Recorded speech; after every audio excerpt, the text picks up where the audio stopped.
What's going on, everybody? Hey, this next episode, I'm telling you, she's gonna bring it. She has personality, she has sass, and she is the 2022-2023 Miss Kansas. Everybody, Ayana. This episode is brought to you by Meritrust Credit Union. Hello. What's Thank going on, girl? How are you? Everything. Yeah, Good. you look nice, swaggy, you. little tiara. I like it. First of all, congratulations. Thank you. You are 2022 Miss Kansas. Yep. And that's just amazing in itself. Yeah, How do you feel?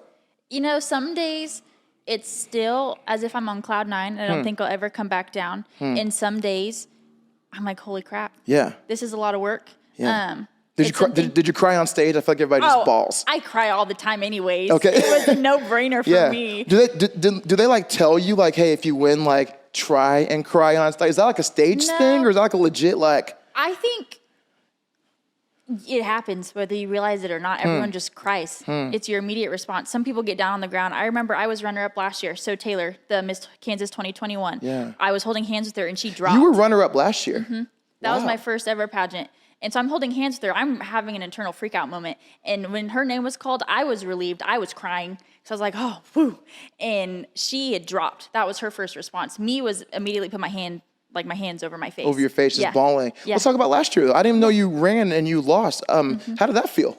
You know, that was my first year. I was clueless. If I would have won it, I would have deserved it, but I wouldn't have been ready for it. Absolutely. Wow. And I went into this organization hoping to get top 10. I wasn't even going to compete because I had so much going on that summer, and it was right after COVID. So it was pushed back, and it just conflicted with my school. And that was overstepping for me because it's for scholarships. That's why a lot of the girls do it. And so I almost dropped a couple weeks before, and I decided, you know what, I'm going to go into this open-minded. It's just for the experience. And I got called top 10. I said, man, I did it. You're good. That's what I'm here for. What made you run again then next year? Yeah, I got competitive. Come on. Yeah. I see that in you. I knew a little bit more about what I was getting into, and it was perfect placement within my life. I graduated early, so then that allows me to have this year just to focus on the job, and I wouldn't have had that otherwise. Yeah.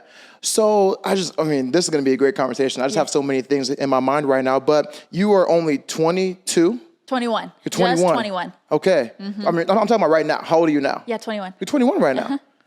Wow. So being 21, in a way, the face of, the state, representing, you're going to schools, nonprofits. How does that feel you kind of taking on that pressure, but being so young? You have to probably mature at a pretty fast speed.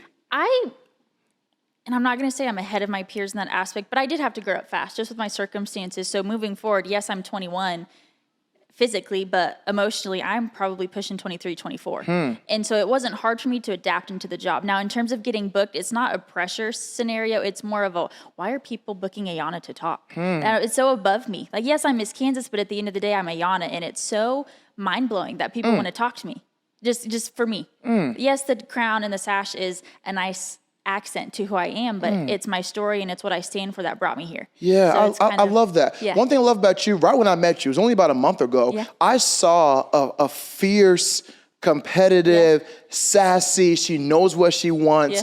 A lot of people in your position, a lot of people in the pageant world are kind of stereotyped as nice and bubbly and Barbie-ish, right? When I saw you, I was like, you're not the typical Miss Kansas. Would you agree to that? Yeah, I do.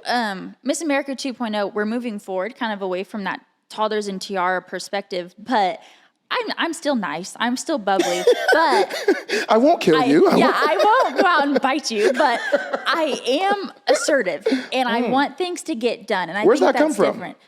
It's funny. So my mom's very passive. I call her my little gypsy queen. And then my dad is very headstrong, his way or the highway. Okay. Most people find that happy medium. No, absolutely not. I jump straight to be my little mini dad. Yeah. I'm my father's baby girl. Yeah. So you're assertive. You get right to the point with things. Okay. Yes. I don't go around, I don't beat around the bush. You don't. So I have to be careful. I have to tread lightly, but it's a journey that I'm willing to take. Yeah. And I don't think people know this too, but you are of Hispanic descent, correct? Yep. So talk about that, your ethnicity and all that. Yeah. So my grandmother, she's from, I'm not going to pronounce it right, Durango in Mexico. Okay. A lot of my family on that side immigrated over.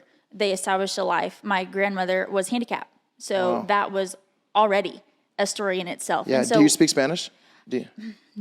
I actually have hard feelings about this. So when I was young, little T-Tot, my mom actually speaks more Spanish than my dad, and the Hispanic comes from my dad's side. Okay. And she was around me. She engulfed me into that part of my culture, and I understood. I kept up with all the adults talking, and then I moved in with my dad, and that wasn't something that he had done, and it whooped right over my head. Lost it. Absolutely. Man, we're never going to forgive Dad for that one. I will always be upset about it.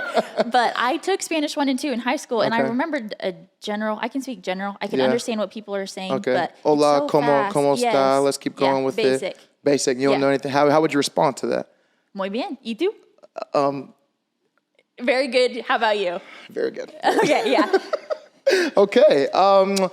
What's next here? Let's talk a little bit about your upbringing. You told me that your story isn't the same either. Yeah. Like, are there some struggles there? Are there something talk a little bit about that. I'll be very vague because 21 years is hard to put into a 30-second response. So I was a result of a teen pregnancy.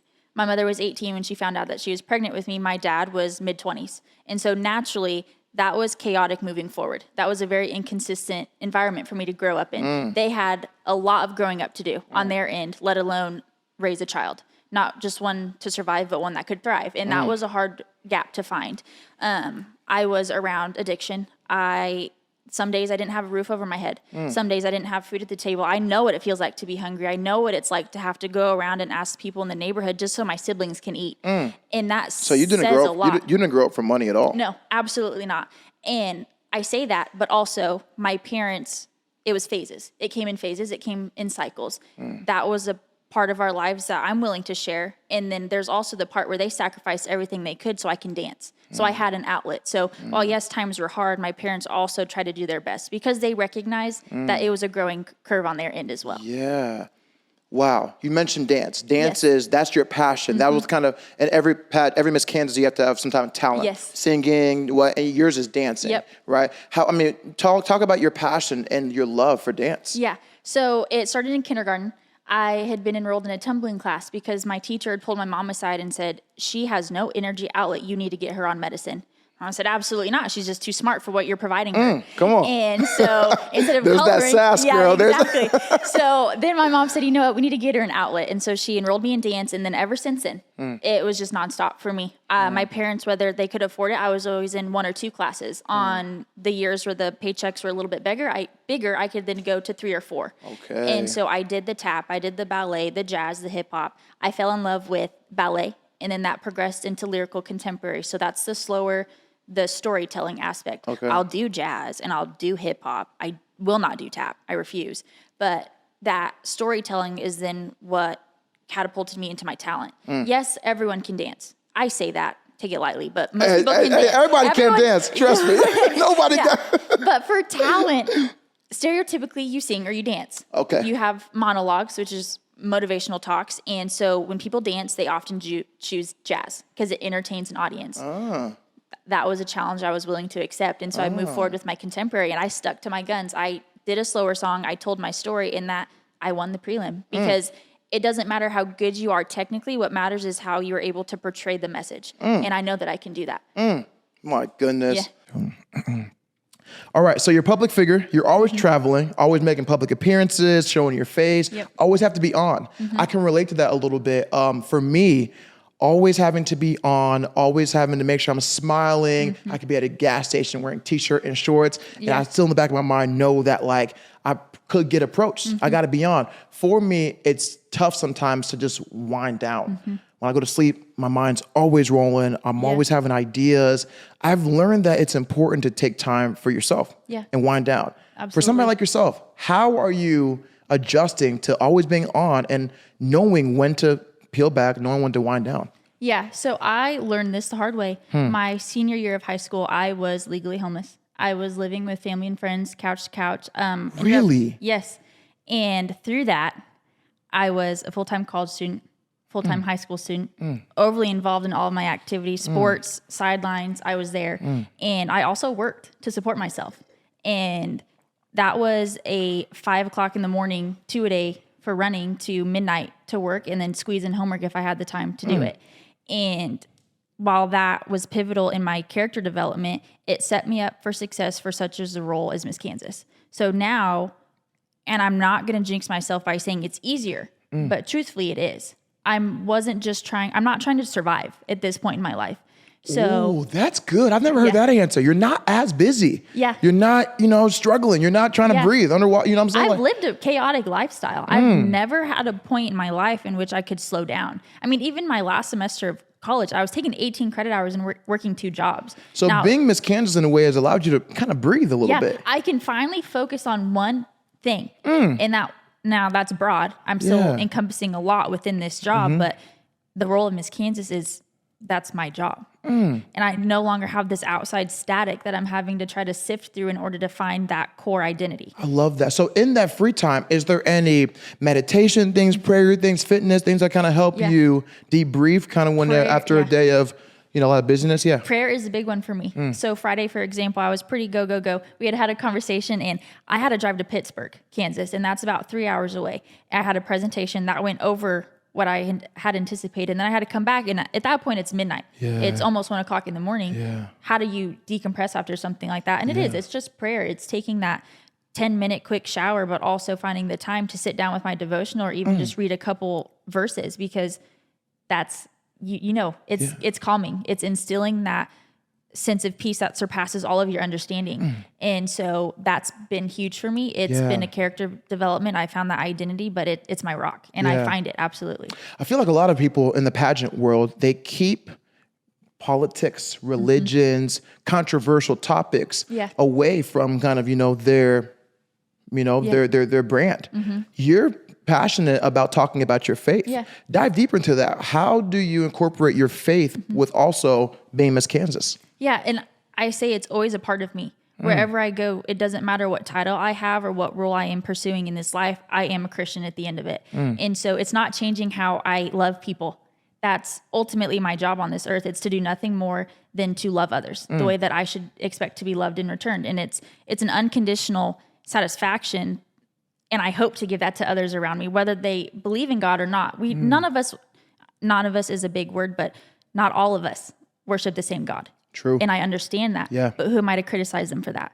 So whatever role in this life I'm in, I do it out of love. Yeah. And that's where I take my Christianity, because again, what else am I supposed to bring? Yeah. Were you raised that way? Is your family? Did they raise you in the church? Okay. It came in waves, but I knew the story of God. It wasn't until college that I had experienced the relationship with God. I knew who he was. I knew why it was important for me to go to church, but it was that switch. It was I need him. I no longer know about him. I know about him. Come on. And I need him. I think faith applies a lot to your story more than people think. From going to homelessness to being Miss Kansas, from losing the first year to winning, the next year, but also too from being in a place of, you were busy, you were working, you were doing stuff in school, you were going from couch to couch, you were in a place in a way of toil. Yeah. And now you're kind of in a place of rest.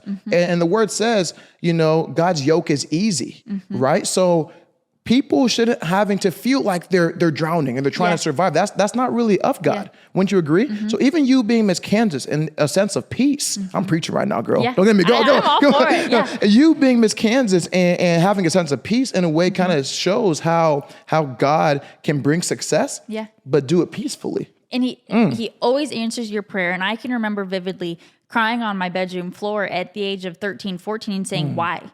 Why am I going through this? Why am I experiencing this pain? It should be so temporary. And you pray and you pray and you pray. And yes, my college years were less chaotic. It was still a factor.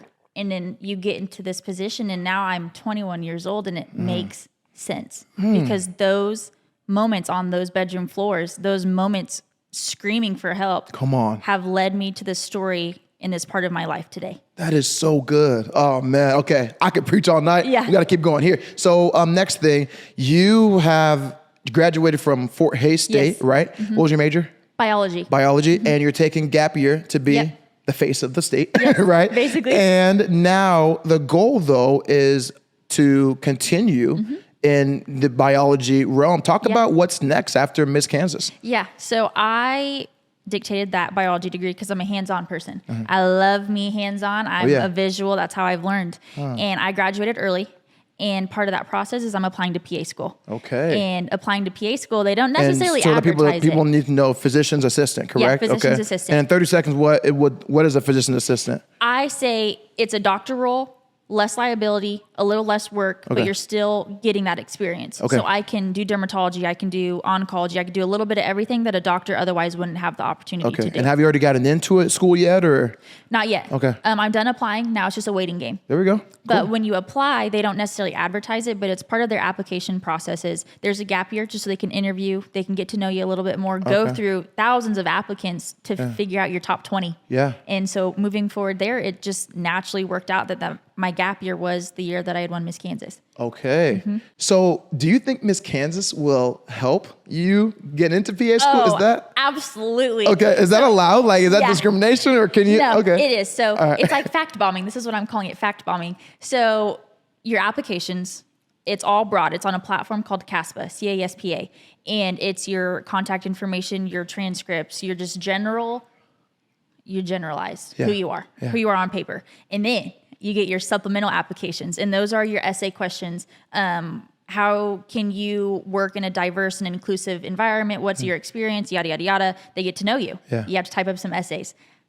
That was after I had won Miss Kansas. Oh, that's dope. A lot of them were after the fact. So now I get to go back to these supplemental applications and say, hey, I love community service. I love giving back to others so much as to be crowned Miss Kansas 2022. And then I talk about my story a little bit and why I'm passionate, and it does. It encompasses a lot of the things that they want for their students. Yeah. And they want them to already have the tools going into the program. Yeah. So it helps to have a label. It adds to my credibility. I had these traits before the crown and the sash. Yeah, but now it gives the credibility. Yeah, okay. I think a lot of people need to know also that when it comes to Miss Kansas, you also get a chance to now run for Miss America, correct? Or is it Miss USA? Miss America? Miss America. Miss America. And that's happening when? When are you doing that? We don't know. We can say roundabout December. They haven't announced it. We're hoping. So they don't give a date it's not like a set date. We assume. It's around December. Yeah, around Christmas time. We always say second or third week of December. Okay. But COVID and then the new location, it's just, we're finding a groove. Okay. And how do you feel about Miss America, the running for it? Yeah. Are you preparing now? What's it looking like? We're doing a lot of prep. So we have the gown, we have the talent song. We're getting the talent done when I go to Dallas in a couple weeks. Okay. A lot of the nitty gritty is getting done, but now it's just focusing on me and what I bring to the table. People asked me the moment I was crowned Miss Kansas, are you so nervous about Miss America? And I don't think nervous is the right word. I'm excited and I'm anxious because, going back to Faith, I was given this role for a reason. And this was part of the process. Miss America is that next step in the process. It was all encompassing. Yeah. So I need to trust it for Miss Kansas. I need to trust it for Miss America. Okay, that's good. In 10, 15 years, you'll be 30, 35. Where do you see yourself? Married, kids, still in the pageant world, coaching, or still PA? What do you want to do? I think I have the luxury and downfall of being so young and being Miss Kansas. It takes people several years sometimes to win this title. And so you can compete in pageants until you're 26, 27 now. Yeah. And so I'm essentially done.